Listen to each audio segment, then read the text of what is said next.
오랫동안 우리 국민의 사랑을 받았던 TV 코미디쇼 중에서 웃으면 복이 와요 하는 걸 여러분 다 기억나시죠? 웃으면 복이 와요. 많이 웃었습니다. 맞죠? 슬퍼하고 우는 것보다는 웃으면 복이 찾아옵니다.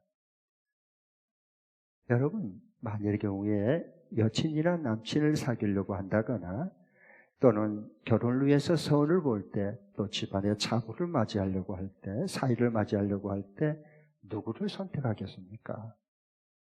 밝게 웃는 사람을 선택하겠습니까? 아니면 늘 우울하고 찔찔짜고 우는 사람을 선택하겠습니까?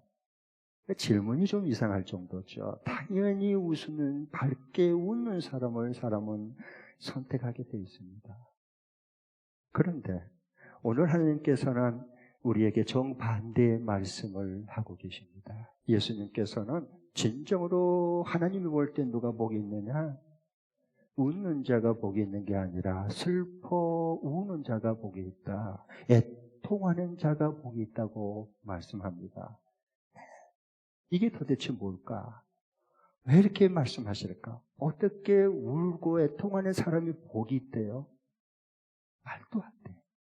꼭 성경을 그렇게 보시기 바랍니다. 말이 돼 그러면 여러분 성경 이해를 못한 거예요.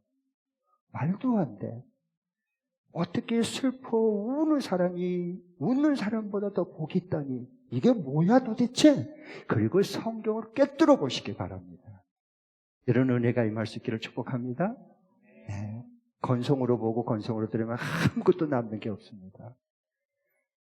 그래서 왜 슬퍼하고 애통하는 사람이 예수님께서는 복이 있다고 말할까 하는 거예요. 슬퍼한다는 뜻은 펜데오인데 이건 애통하다, 애도하다. 사랑하는 사람을 잃어버렸을 때 가슴 아파 애통하는 그 단어를 여기서 펜데오라고 사용하는 거거든요.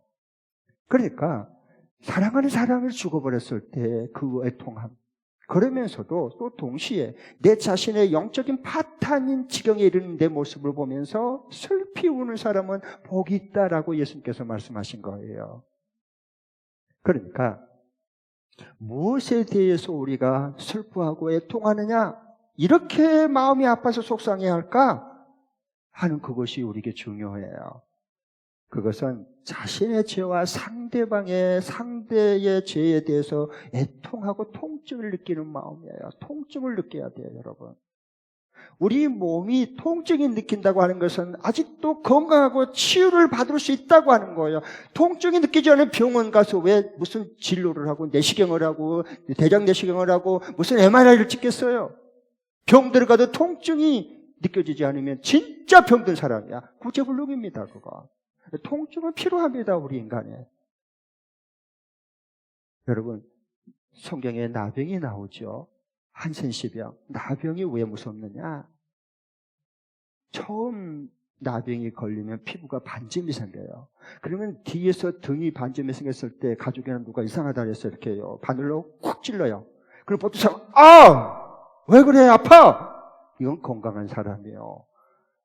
나병이 걸리면 그 반점에 바늘로 쿡쿡 찔러도 아무렇지도 않아. 왜? 통증이 느낄 수 없기 때문에. 이건 나병에 걸린 거예요.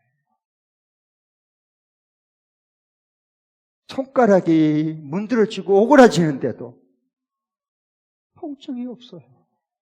그래서 나병이 무서운 겁니다. 제가 잘 아는 지인 목사님이 가까이 지낸 분인데 그 순천 애양원 교회 담임 목사였을 때 먼저 지금 하나님께서 그분을 몇 년 전에 불러가셨는데요. 저 마음이 안타까움이 있었어요. 참 신실하신 주님 앞에 충성스러운 개혁 목회자였는데 한 번은 좀 오라고 순천 애양병원에 그 나병 환자들이 있는 거예요. 물론 그것은 이미 나병에 걸려가지고 이제 음성 환자예요. 예, 어느 정도 고침을 받아서 전염은 잘 안 되거든요. 그래서 이제 한번 내려오라 그래서 내려가 봤어요. 그러면서 쭉 목회하는 모든 것도 보여주고 그날이 마치 금요일이었고 기억이 돼요. 그래서 이제 각 가정마다 구역 예배처럼 기도회를 갔더라고요. 집에 모여가지고 각각. 그런데 이제 저도 어느 이제 그 모임에 집에 소개를 목사님이 이렇게 소개해 줘서 갔어요. 제가 기억력이 없고 한번 좀 참여해 보고 싶었거든요. 그래서 저도 도전을 갔죠. 그래서 갔는데 뭐 정말 그들의 찬양 기쁜 얼굴은 다 우리는 대칭을 이루잖아요. 이스라엘 눈이 있고 눈썹이 있고 코가 정위치에 있고 입이 제대로 있고 귀가 양쪽에 다 대칭을 이루고 있거든요. 그래서 딱 보는 순간에 대칭을 이룬 사람이 없어요. 다 이그러져 버렸어요. 그런데 무엇이 그렇게 기쁘길래 온몸으로 온 영으로 찬양하는 모습, 간절히 기도하는 모습, 그리고 하나님을 체험한 그 은혜를 서로 돌아가면서 나누는 모습, 굉장히 제가 도전을 받았어요. 이들이 평생 동안 억울하게 원통해서 살다가 죽어도 누가 그 원한을 풀어줄 사람이 없을 텐데 건강한 나에게도 없는 기쁨이 저들에게는 도대체 어디서 생겼으면 누가 과연 줬을까? 나는 굉장히 궁금합니다. 그런 모습을 보면 하나님의 일하심이 보이기 때문에 그래요. 그래서 권사님에게 제가 물었어요. 어떻게 해서 한센시병에 걸리게 됐냐고. 그러면서 그 애타는 그 사연이 너무 가슴이 저려오는 거예요. 그 말을 듣는 순간에. 건강했대요. 근데 처녀 때에 자기가 좀 몸이 좀 이렇게 이상함을 느껴가지고 가족에 누가 등에 이렇게 반점이 생겨서 바늘로 몰래 찔러보라 그랬거든요. 그런데 통증을 못 느끼더래요. 그리고 움푹천전 폐해가더래요. 그래가지고 서울도로 가서 치료를 어느 정도 받고 이제 예양원으로 온 사람이었는데 권사님이셔서 처녀 때 걸린 거예요. 나 한센시병에. 기가 막히죠. 기가 막히죠. 천천병력이 떨어지는 거죠, 이건. 그래서 자살하려고 처녀 때 엄청나게 많이 고민했대요. 그런데 모진 인생이 죽지도 않더래. 남들은 자살하면 빨리 죽는데 자기는 몇 번 자살을 시도해 죽지도 않더래.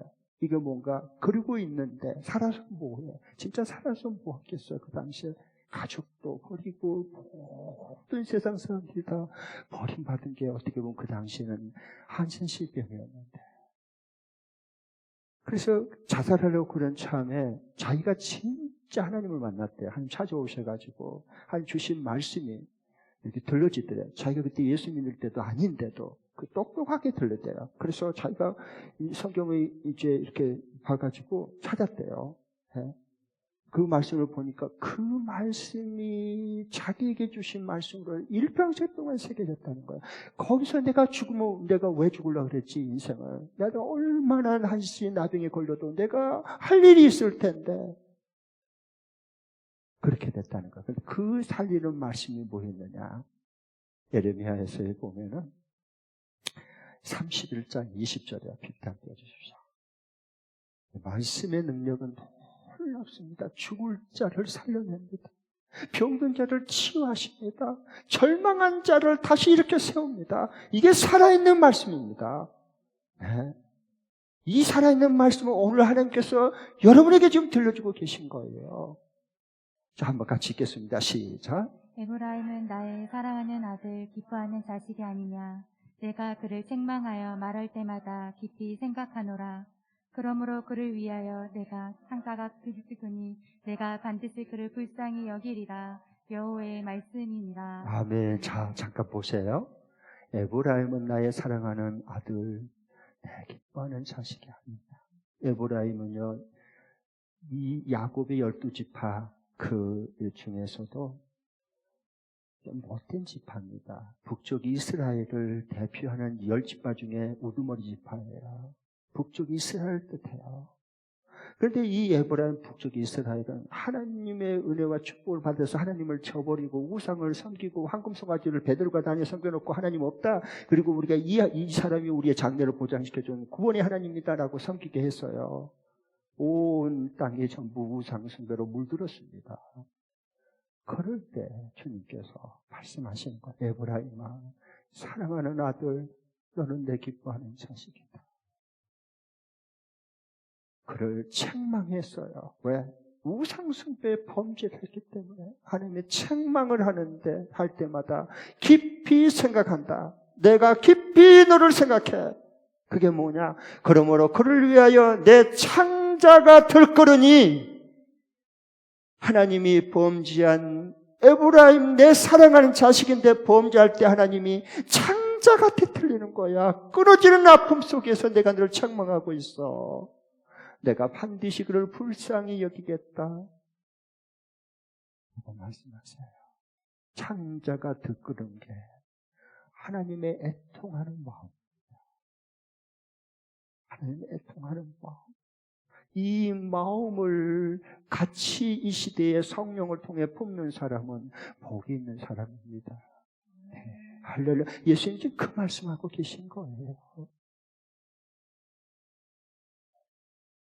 그래서 이 나병에 걸려서 죽으려고 자살하려고 하는 이 자매에게 하나님 찾아와서 이 말씀을 줬어요. 네. 내 딸, 나도 너가 병에 걸려 죽으려고 할 때 내 창자가 들끓이고 그렇게 아프다. 모두 다 너를 버려도 나는 너를 버리지 않는다. 내가 너를 끝까지 불쌍히 여길 거야. 하나님이 오셔서 그 말씀으로 위로해 주신 거예요. 그 정신이 번쩍 났죠. 그러면서 예수님을 만났고, 그러면서 그 인생이 변화되기 시작했어요. 그래서 자기처럼 나병에 걸려서 들어온 사람들, 삶은 뭐 하겠어요? 그 당시에 한센시병에 걸리면. 사람들은 그게 뭐 삶이에요? 그게 죽어가는 거지. 그런 절망하는 사람들에게 나도 그랬어. 하나님이 그렇게 이렇게 이 말씀을 주셨어. 그리고 하나님이 내가 이렇게 배웠을 때 하나님이 자신의 창자가 내 따라 창자가 내가 들끓는다. 창자가 녹아난다. 그 주님의 애통하는 마음이 내게 심어져서 그 나병한 죄로 절망하는 저들을 이렇게 세우는데 참된 하나님의 이로자로 이 권사님을 사용해 주셨어요. 그거 보세요. 하나님은 참 신기하고 놀랍습니다. 왜 복이 있는 사람이 이처럼 애통하고 슬퍼할까? 예수님께서 정말 하나님 보실 때에 복 있는 사람은 애통하고 슬퍼하는 사람이 복 있다고 말씀했는데 왜 도대체 복 있는 사람이 이처럼 애통하고 슬퍼를 하는가? 난 이 목사는 굉장히 말씀 묵상하면서 그런 게 궁금한 거예요. 네. 두 가지 때문에 그래요. 두 가지 때문에. 첫 번째로는 왜 이처럼 복 있는 사람이 애통하느냐? 내가 하나님을 믿지만 하나님을 너무 몰라서 속상해서 애통하는 거예요. 하나님을 믿기는 믿어요. 그런데 하나님을 내가 너무 모르는 거예요. 너무 속상해. 그래서 슬퍼하는 거예요. 남보다 출신 못하고 성공 못해서 슬퍼하는 거, 화가 나고 마음의 고통을 느끼는 거, 그런 거 말고 내가 하나님을 믿는다고 하지만 하나님을 몰라도 너무 모르는 내 모습을 보면서 애통함이 나오는 겁니다. 이런 사람이 복이 있다는 거야. 이 나이 먹도록 사는 게 뭔지 몰라서 애통해요. 성경을 매일 읽고 매일 묵상하고 매일 암송까지 하면서도 내 눈이 어두워서 아직 열리지 않는 내 모습을 보니까 너무 마음이 슬퍼요. 하나님, 나는 왜 이렇게 하나님을 모르니까? 이런 사람이 복이 있는 거예요. 아직도 인생을 살 만큼 살면서도 볼 것을 보지 못한 것 때문에 슬퍼하는 것이요, 살면서도 하나님의 뜻을 아직도 잘 모르기 때문에 내 자신을 보면서 슬퍼하고 애통하는 마음이 우러나오는 겁니다. 아, 이게 하나님의 뜻이구나라고 겨우 알았는데 그대로 사라지지 않는 내 신앙, 이 모습을 보면서 가슴이 아프고 속상하는 거야. 이 애통함이 있느냐는 거야. 이 애통함이.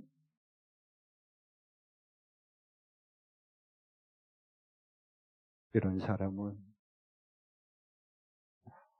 복이 있다 이 말씀하십니다. 사람은 사랑하면 통증을 느낍니다. 사람은 사랑하면 통증을 느껴요. 자녀가 어떤 큰 질병에 걸리면 다른 사람들은 그러나 보지, 빨리 고침받았으면 좋겠다 이러고 그냥 잊어버립니다. 그러나 부모는 다릅니다. 그 아이가 완전히 고침받을 때까지는 그 통증은 떠나지 않습니다. 왜? 사랑은 우리의 가슴 속에 통증을 같이 느끼게 만듭니다. 그 사랑이 사람을 변화시키고 사람을 고치유하고 사람을 새롭게 만든 거예요. 이 사랑만이.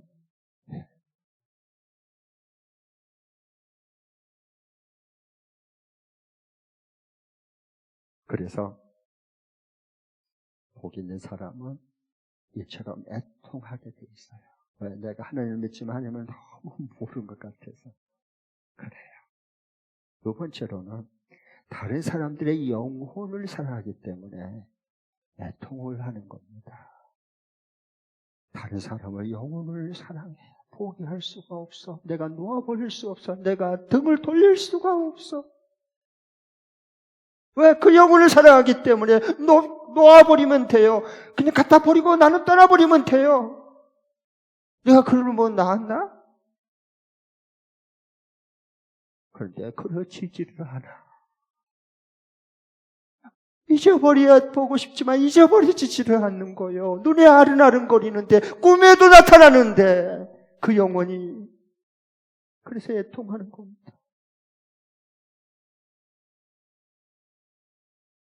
왠지 그들의 범죄를 보면 그 죄로 멸망받을 것이 생각되니까 마치 내가 회개할 것처럼 회개를 해요. 창자가 들끓는 것처럼 끊어진 것처럼 눈물로 회개해요. 대신 그게 성령께서 시키는 기도입니다. 그 생명을 돌이키려고. 그래서 대신 애통해요. 원인은 몰라요. 그러나 나는 알아요. 애통하는 자리에 마음은 주님이 아신다고요. 여러분, 모세를 봐보세요. 바울도 마찬가지였어요. 사랑하면 애통이 오는 거예요. 통증이 오는 거예요. 같이 한번 보겠습니다. 출애굽기 32장 31절 32절. 모세의 고통이 뭐냐? 한번 보십시오. 하나님의 고통이요. 이건 같이 한번 읽겠습니다. 시작. 모세가 주님께 돌아가서 아뢰었다. 슬픕니다. 이 백성이 금으로 신상을 만듦으로써 큰 죄를 지었습니다. 그러나 이제 주님께서 그들의 죄를 용서하여 주십시오. 그렇게 하지 않으시려면 주님께서 기록하신 책에서 저의 이름을 지워주십시오. 네, 이 말씀은 모세가 시내산에 십계명 받으러 올라갔어요. 40일 동안. 지도자가 없어졌어요. 그러니까 아론과 그 모든 사람들이 전부 금가락지 내놓으려고 황금송아지 만들어 놓고 하나님은 없다. 모세는 내려오고 우리 버렸다. 우리가 황금송아지 만들어 놓고 이 만몬신 앞에 우리가 절을 하자. 이 황금송아지 우리를 건져냈다. 장례를 보장한다. 그리고 춤을 췄어요. 그걸 보고 내려와서 보니까 모세가 기가 막혔습니다. 하나님이 저들을 다 죽이겠다. 3,000명을 죽였어요. 나머지 남았어요. 다 죽게 생겼어. 그러면 모세는 자기를 배신했잖아요. 하나님 앞에 배응망덕했잖아요. 그럼 모세는 싸다 싸. 하나님 빨리 다 죽이세요. 왜 3,000명만 죽이세요? 저것들이 인간입니까? 그래야 우리는 속이 시원할 것처럼 보이죠. 그렇지 않아요. 내 통하는 마음을 가진 사람은 모세가 하나님 앞에 하나님 저들을 죽이려면 안 됩니다. 저들의 죄를 용서해 주세요. 저들을 죄를 용서하고 다 죽이려면, 멸망시키려면 차라리 내 이름을 하나님의 생명책에서 기록된 책에서 내 이름도 같이 지워주십시오. 같이 죽여주십시오. 나를. 네, 하나님의 애통하는 마음을 가진 사람. 그래서 그 생명을 하나님 용서를 해주신 겁니다. 신약에 봐도 모세를 사도 바울을 봐보세요. 사도 바울은 마음속에 끊기지 않는 고통이 따랐어요. 그게 뭐냐? 동족의 구원받지 못하고 멸망받는 것. 이것 때문에 창자가 끊어지는 아픔이 있었어요. 이게 성령께서 주시는 일이거든요. 네. 자, 한번 보겠습니다. 그것은 로마서 9장 2절 3절 한번 보겠습니다. 하나님이 사도 바울에게 준 애끓는 그 애통의 통증이에요. 같이 한번 읽겠습니다. 시작. 나에게는 큰 슬픔이 있고 내 마음에는 끝없는 고통이 있습니다. 나는 육신으로 내 병적인 내 결례를 위하는 일이면 내가 저주를 받아서 그리스도에게서 끊어질지라도 달게 받겠습니다. 나는 큰 슬픔이 있습니다. 끊어질 고통이 있습니다. 그것은 내 동족, 내 결례가 죄로 멸망받아서, 멸망을 받으면 어떻게 되겠어요? 유대인 자기 동족이. 그래서 이 동족을 구원하는 일이라면 내가 예수 그리스도께서 끊어진다 할지라도 내가 그걸 더 원합니다. 그것도 내가 다르게 받겠습니다. 이 하나님이 심어주는 영혼의 그 구령의 열정에 대한 그 애통한 슬픔이 있어야 돼요. 그래야 하나님이 그 마음을 보고 우리 목장에 귀한 영혼을 붙여주지요. 구원받을 영혼을 보내주지요. 이 마음이 없는데 보내주면 뭐예요? 그냥 떨어뜨려 먹을 텐데. 한두 명 여러분 목장에 왔다 갔나요? 안 돼요. 이런 애타는 애통하는 마음이 있어야 돼요. 거기서 생명이 자라나는 거예요. 예수의 사람이 키워지는 거예요. 할렐루야! 우리 목자 목녀님들이 다 이 애통하는 주님의 마음을 품었기 때문에 하는 거예요. 끝까지. 부모님이 사랑하는 자녀가 엉망진창이지만 끝까지 다 포기하라 해도 절대로 포기할 수 없는 게 그 주님 아버지께서 주시는 애통하는 마음이 들끓기 때문에 그래요. 자, 그러면 이 마음이 이렇게 가난한 자신을 보면서 애통하고 슬퍼해서 속상한 자가 왜 복이 있다고 예수 말씀했느냐? 그것은 하나님의 위로를 그들이 받기 때문에 그래요. 그 오늘 4절에 보니까 슬퍼하는 사람은 복이 있다. 하나님이 그들을 위로할 것이다. 그랬어요. 하나님이 위로해 주는 사람은 애통하는 사람만 위로해 주는 거예요. 그 영혼을 구원하고 살리기 위해서 애통하는 통증을 느낀 사람들. 그 사람들을 하나님이 위로해 주죠.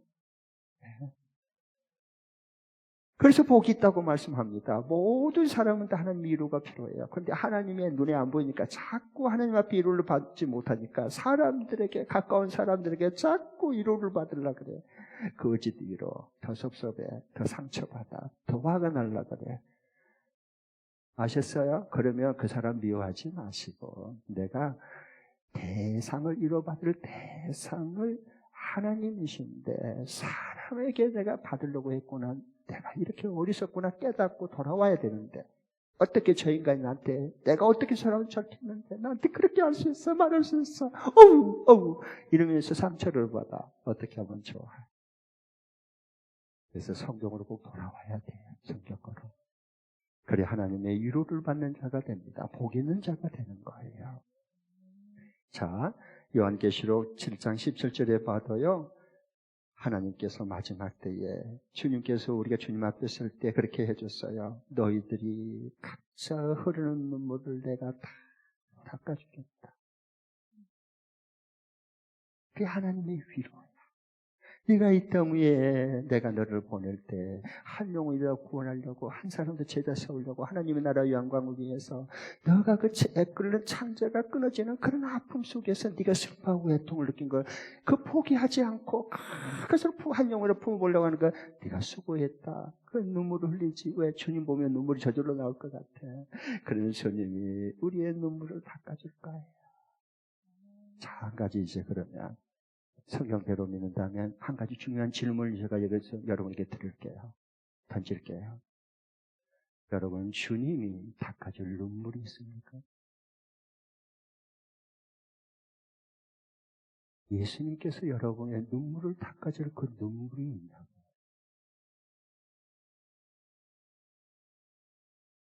그 눈물이 있어야지. 하나님의 위로를 받을 자들이.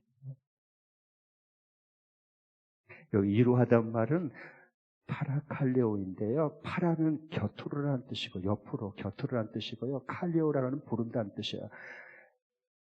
하나님 우리를 위로할 때 하나님 자신의 옆으로 불러요.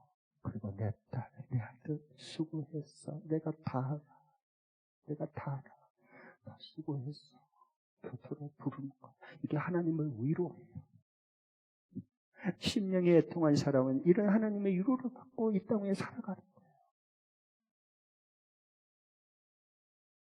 한 주간도 그걸 경험될 수 있기를 축복합니다. 아멘. 그러면 이번 주간에 이 애통하는 사람으로 하나님의 위로를 받고 살려면 어떻게 해야 될까 하는 적용할 실천할 이번 주간에 이 말씀들을 한번 살아볼 수 있도록 적용할 말씀 PPT 띄워드리겠습니다. 같이 한번 두 번 읽습니다. 시작. 다른 사람의 죄와 허물을 고발 정죄하지 않고 그 영혼을 불쌍히 여기면서 대신 애통하면서 위로한다. 다시 한번 더. 다른 사람의 죄와 허물을 고발 정죄하지 않고 그 영혼을 불쌍히 여기면서 대신 애통하면서 위로한다. 아멘. 다른 사람의 우리는 이 시대는 다른 사람의 죄와 허물을 고발 들춰내고 가까운 사람들에게 그 인간도 아니다. 너 이제 알았느냐. 막 이런 게 이런 시대예요. 이 시대는. 그런 사람들은 하나님의 위로를 받을 수가 없어요. 왜? 자기 속에 있는 큰 들보는 못 보고 상대방에 있는 눈에 띠끌만 지적하고 험담하기 때문에. 다른 사람의 죄와 허물을 고발하고 정죄하지 않고 오히려 그 영혼을 불쌍히 여겨서 주님의 아버지의 그 애끓는 마음으로 대신 애통하고 하나님을 대신해서 위로한 자예요. 저와 여러분은. 나 자신과 다른 사람들의 죄를 불쌍히 여기며 그것을 보면 애통하는 자에게 주신 복이 뭘까? 하면 좀 더 볼 터인데요. 그 복이 뭘까? 그러면 하나님의 진짜 위로를 받는 사람에게 하나님 주신 그 축복은 뭘까? 예, 고린도후서 1장 4절 PPT 한번 띄워주시죠. 같이 한번 읽겠습니다. 시작. 온갖 환난 가운데에서 우리를 위로하여 주시는 분이십니다. 따라서 우리가 하나님께 받은 그 위로로 우리도 온갖 환난을 당하는 사람들을 위로할 수 있습니다. 우리가 온갖 고난과 시련 중에서 눈물을 흘리면서 그때 주님이 우리 곁에 찾아와서 우리를 불러주시죠. 그래서 우리를 위로를 해주셨잖아요. 그 위로를 받은 사람은 그 다음에 그 축복이 있어요. 뭡니까? 온갖 환난 중에 나갔지 전에 그런 겪은 사람들, 눈물 흘리는 사람들, 가슴 아파하는 사람들, 삶을 포기하려고 하는 사람들. 이 사람들을 하나님 나를 먼저 온갖 시련 중에서 받은 위로로 하나님을 대신해서 그들을 위로하게 한 거예요. 오늘 그 말씀해 주신 거예요. 하나님의 위로를 받은 사람은 온갖 시련 중에 있는 눈물 흘리는 사람, 그들을 위로해 주는 자가 되는 겁니다. 그게 하나님 나라예요. 하나님 나라.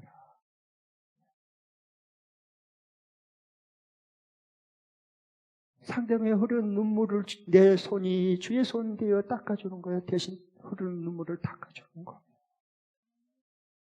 저는 지난 주간에도 그 하나님께서 저를 위로해 주시고 그 받은 위로로 생각지도 않는 사람들의 흐르는 눈물을 닦아주게 했어요. 세 가지를 경험한 거예요. 하나도 아니고.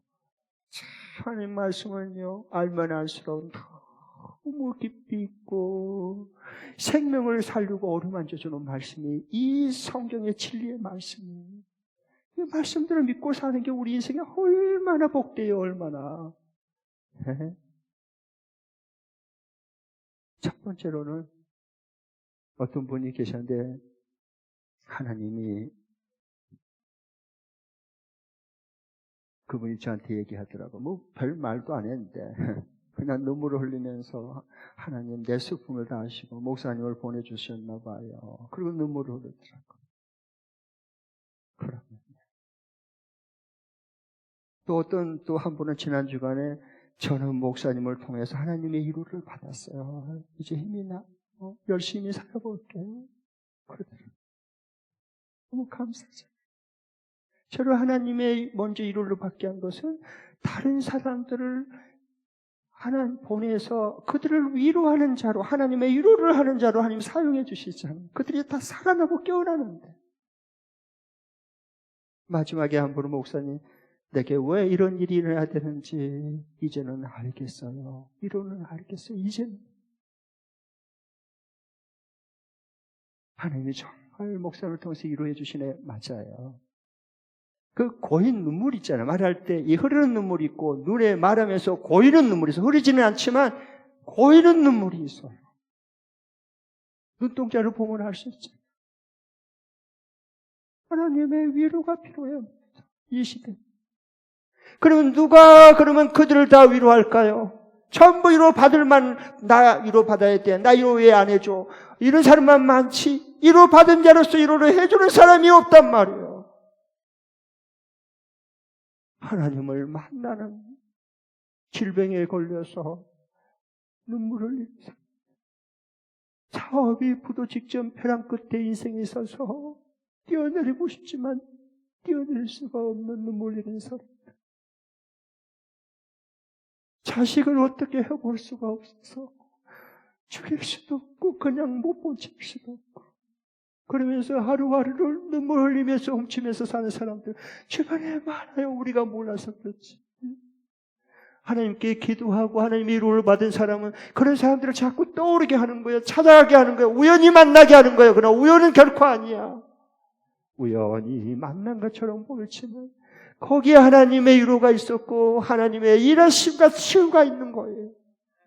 한 주간도 하나님의 애통하는 마음을 가지시고 그 하나님께 받은 위로로 주변에 하나님의 위로가 필요한 사람이 어디 있나, 이분이 아닐까, 저 사람이 아닐까 한번 살펴보고 주님께 물어서 하나님이 바로 그 사람 맞다 그러면 주님의 사랑으로 가서 위로하고 축복하고 손잡아 주십시오.